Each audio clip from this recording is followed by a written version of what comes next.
Guys, आज अपन पढ़ने वाले हैं उंदीर मामाची टोपी ही एक गोष्ट। चला बघू। एक होता उंदीर मामा. रस्त्याने जाताना त्याला मिळाले एक फडके. फडके घेऊन तो गेला धोब्याकडे. धोब्याला म्हणाला, धोबी दादा, माझे फडके धुवून दे. धोब्याने फडके धुवून दिले.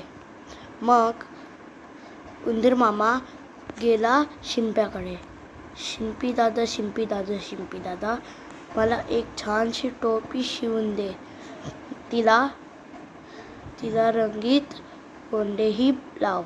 शिंप्याने उंदीर मामाला टोपी शिवून दिली. उंदीर मामाने टोपी डोक्यावर घातली. एक ढोलके घेतले. ते वाजवत तो गाणे गाऊ लागला.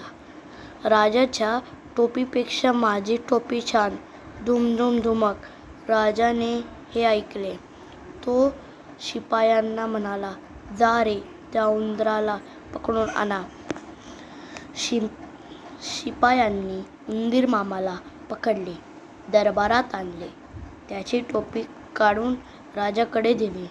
मग उंदीर मामा म्हणाला, राजा भिकारी, माझी टोपी घेतली, धुम धुम धुमक. हे ऐकून राजा खूपच रागावला. त्याने उंदीर मामाकडे टोपी फेकून दिली. उंदीर मामाने टोपी पुन्हा डोक्यावर घातली व तो गाणे गाऊ लागला. राजा मला भ्याला, माझी टोपी दिली, धुम धुम धुमक.